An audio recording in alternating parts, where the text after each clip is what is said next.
I'm Jerry Sefe. Welcome to Business PNG, your weekly look at business news and updates. Vitis Industry, a company involved in processing of raw materials grown in Papua New Guinea such as water, coffee, vanilla, cocoa, and so forth, has recently introduced a new product into the market. The green sanitation toilet system for both rural and urban areas is said to be the first in PNG and can last up to 15 years. It is eco-friendly, waterless, chemical-free, odorless, and low maintenance. Vitis Industry is located outside of Port Moresby along the 9-mile drive and is a local manufacturing company that produces a vast array of products processed from raw materials. These raw materials include water, coffee, vanilla, cocoa, noni, and so forth. Vitis Industry is a multifunctional manufacturing company. We produce food and beverages. We do green sanitation system. We have big coffee factory in 9 Mile to process parchment coffee from farmers. And also we have construction division, and we produce our own cement bricks. Vitis produce the following coffee products: green beans, roasted coffee, concentrated coffee, and flavoring coffee syrups. They also produce noni juice, spirits, liquors, and bottled water and recycling, flavored cordials and soft drinks, and also manufacture building bricks. Agribusiness in PNG has been a major player in sustaining the livelihood of the people through means of selling their produce to the market. Vitis Industry, like other coffee buyers, is also one of the targeted market in the country which buys coffee from Goroka, Popondeta, Central, and other provinces in the country. The coffee is bought undergo inspections, then later sun-dried. This is then transformed to 300 to 500 bottles of different coffee products in a day. Apart from processing raw materials, Vitis has introduced its green sanitation toilet system, which is said to be a way forward for PNG rural areas. The main idea of this system is that it's a centralized system that turns wet waste into dry waste. Now, with our move forward in the market with this system is that when there is a sanitation need, Vitis Industries is there to provide this sanitation for the people of Papua New Guinea. The green sanitation toilet system was displayed at the Area Mat for the public to see. The green sanitation toilet system is said to be the first in PNG and can last up to 15 years. It is eco-friendly, waterless, chemical-free, odorless, and low maintenance. It is a sanitation system that does not require any water to function. Not only does it save on water use, but also it is entirely isolated from the surrounding environment and cannot contaminate underground water resources. The system uses a natural biological process to break down human waste into a dehydrated, odorless compost-like material. Marketing manager Mr. Elias Kedek spoke about the product, the cost involved, and how it will be a way forward for PNG rural areas. Mainly in the rural areas, the system would work efficiently because in the rural areas you would find that they will need water, and sanitation goes together in rural areas. Now, our system would work in a very convenient way where we do not pollute the water table, as Dr. Sergey has mentioned. Now, with our system, currently it does not have an outflow of the current waste. So it doesn't affect any of the environment, and also in convenient installation is cost effective. That will not in the long run affect in any damages or in the long-term purposes of our system. Yeah. Current cost, our manufacturing of bringing in the system is very costly. Now, with the costings like we have at this moment is that because the main idea is that we are trying to make a profit of this system. Now, with profit, there's cost. Vitis Industry is also undergoing rapid change compared to its previous years of manufacturing, with significant development in its manufacturing areas of facilities and employees' welfare. The company is also looking forward to expand its industry and provide more employment opportunities to cater for young men and women in the country in the next 5 to 10 years. Totally, we employ more than 400 people in all divisions of Vitis industries. They're equally, approximately equally, men and women, and we employ people with high education after universities. We employ people without education. We have expatriate staff here who look after our employees, who train our employees. As a result, after some time, all our employees become qualified, train, they work in our company. The company has also raised concerns and called on the government to recognize and assist in terms of developing the local manufacturing companies in the country so that they can directly contribute to the investment of the country's economy. What we realized from our experience when we tried to sell these dry toilet machines for last 2-3 years, that population, they have still limited funds, so many other commitments. Therefore, they still try to have their sanitation needs in some free or very cheap way. Even if it later will affect them, they will have problems with environment and health. Therefore, we appeal to the government. Vitis began with only 5 employees and has grown into one of the country's leading manufacturing company with branches in Port Moresby and Lae. The company now exports to Australia, China and Solomon Islands. After the break, we hear from the NRI regarding taxation in PNG. Don't go anywhere.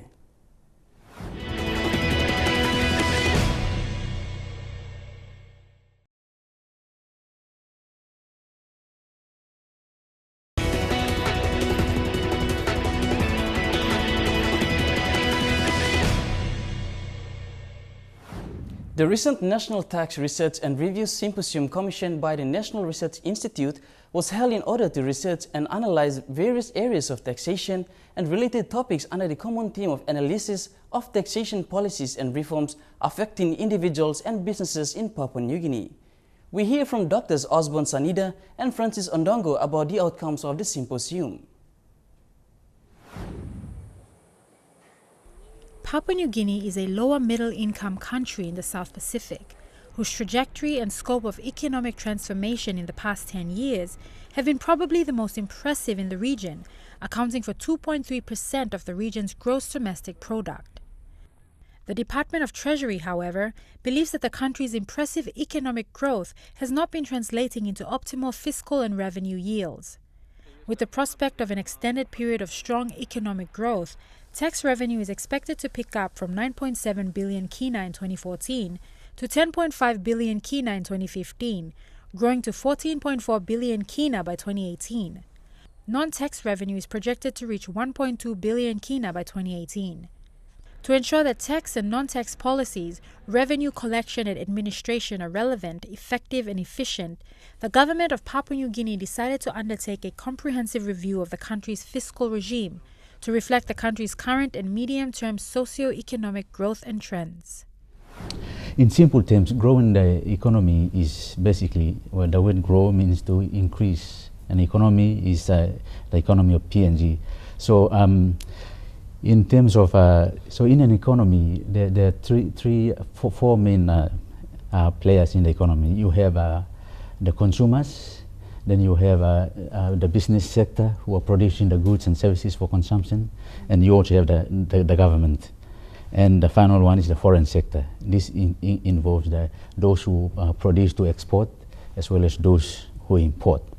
So when we talk about the growing the economy, we're talking about increase in what is known as gross domestic product. So the gross domestic product is the value of final goods and services produced within an economy over a given period of time. So that's basically, so the economy has the supply side as well as the demand side. So supply side is where goods and services are produced, and on the demand side is where how the expenditure that is earned is spent. So to explain the growing the economy, let's look at what are the factors of production, or what things are needed to produce a particular good or service. Now, when production takes place, these are the key factors. The first one is capital.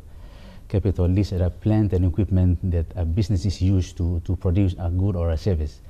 But in production, you also need labor, and these are people who are employed to produce a particular good or a service. Then we have technology. So technology is basically the things that we use so that you can make labor more effective, or we can make capital more effective. The final factor production is the environment, or the institutional factors.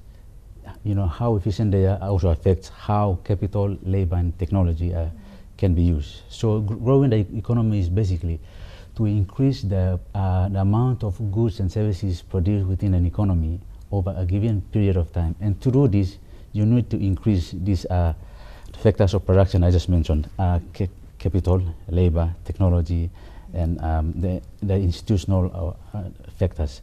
So that's from the supply side. But the production of goods and services like within the country does not happen in isolation. You must have a demand for it in order so that you produce to sell to a particular and I've already mentioned the main the players, the consumers, the businesses who produce, and the government sector and the foreign sector. So there must be demand for a particular good or service. So like if for instance, if we the public demand for a certain good, then the businesses will react by producing that. So both supply and demand work together. So that's in simple terms what is growing the economy. But to put it in a layman's term, think of it as like a cake. So you have let's say the cake is the current economy, what production of goods, the amount of goods and services, or the income that is earned from those. So growing the economy is about increasing the size of that cake. So if you increase the size of the cake, you're able to share the cake with more people than if the cake is small. So that's why growing the economy is important, to increase the amount of goods and services as well as incomes, and to improve welfare. So that's growing the economy. But I also want to touch, because in terms of its relationship with taxes, right? So I've mentioned the supply side as well as the demand side, the different. So each of them are affected by taxes. For instance, capital, in order for businesses to employ capital, it's affected by different, the GST, the level of corporate tax also affects the decisions on how much to employ capital to produce. In terms of labor, it's affected by taxes. Businesses will also be affected by the decisions on that, and consumers, the people who want to put themselves on the market, can also be affected by the amount of tax. So that's from supply side, and technology also affected the various taxes that are imposed. From the demand side, taxes also affect the different people that I have just mentioned. For instance, from consumption, our demand is also affected by our disposable income, which is what is left after we have paid tax, right? If you pay more tax, it means that you have less to spend, and therefore your demand for a good or service will be lower. So ideally, you would want to pay less tax so that you can have a higher income to spend. And if you have a higher income to spend, then businesses will respond by producing more. So growing the economy is important. You're watching Business PNG. After the break, we discuss some upcoming trends in the global business world. Stay with us.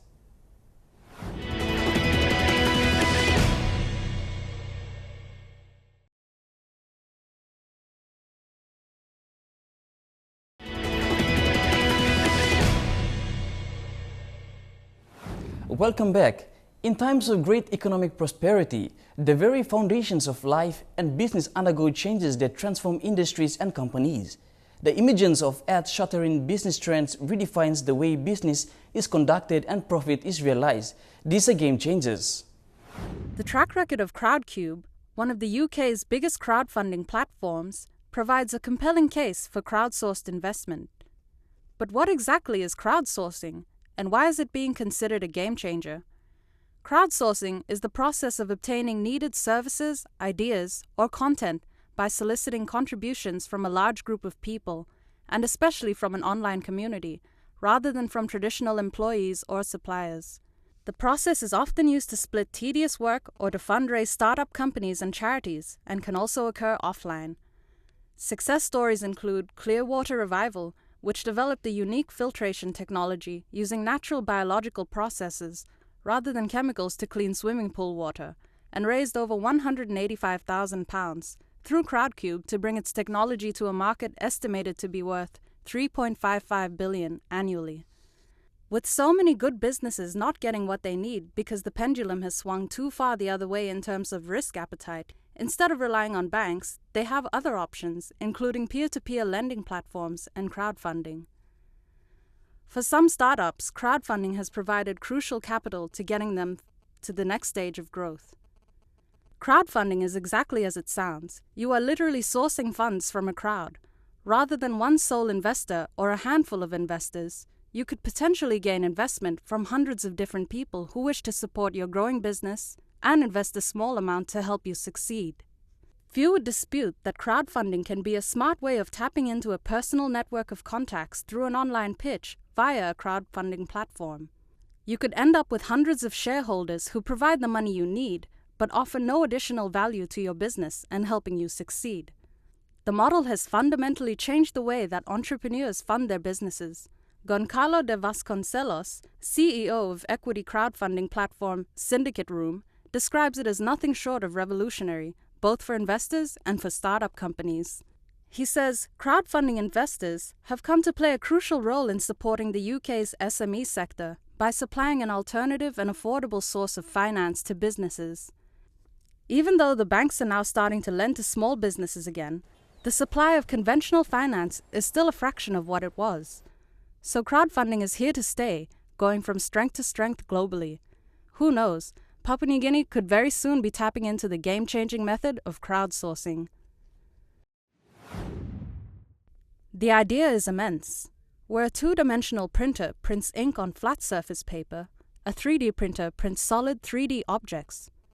3D printers print a diverse array of materials depending on the individual printer. Metal, nylon, string, and epoxy resins are some of the materials used by 3D printers, which has caused spectacular and never-before possibilities to evolve rapidly.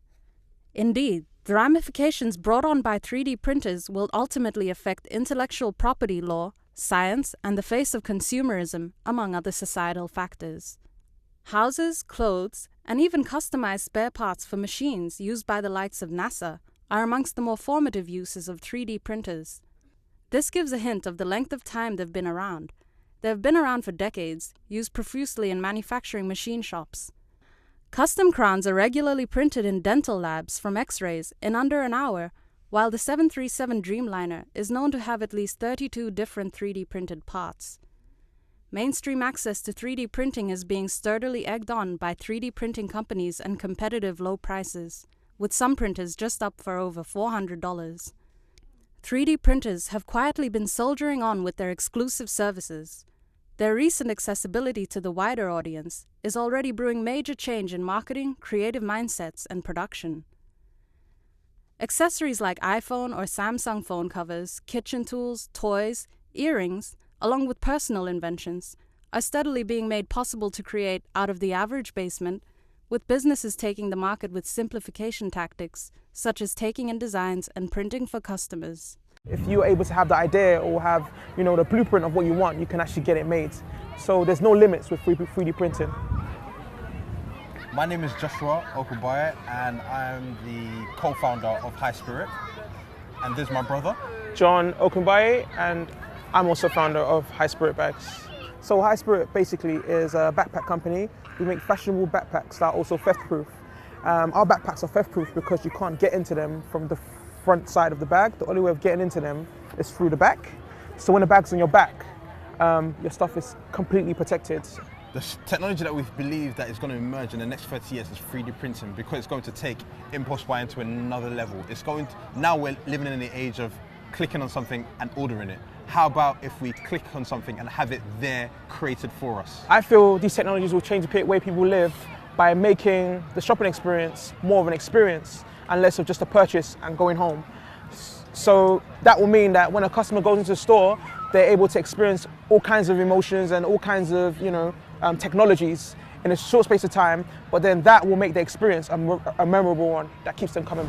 And that's the end of our show. A reminder, next week Tuesday and Wednesday is the 2014 PNG Advantage Conference held at the Gateway Hotel here in Port Moresby. For more information, be sure to visit EMTV online. That's mtv.com.pg/business, or to join the conversation, follow us on Twitter at BusinessPNG using the hashtag BusinessPNG. Until next week, have a pleasant evening. I'm Jerry Sefe and this is Business PNG.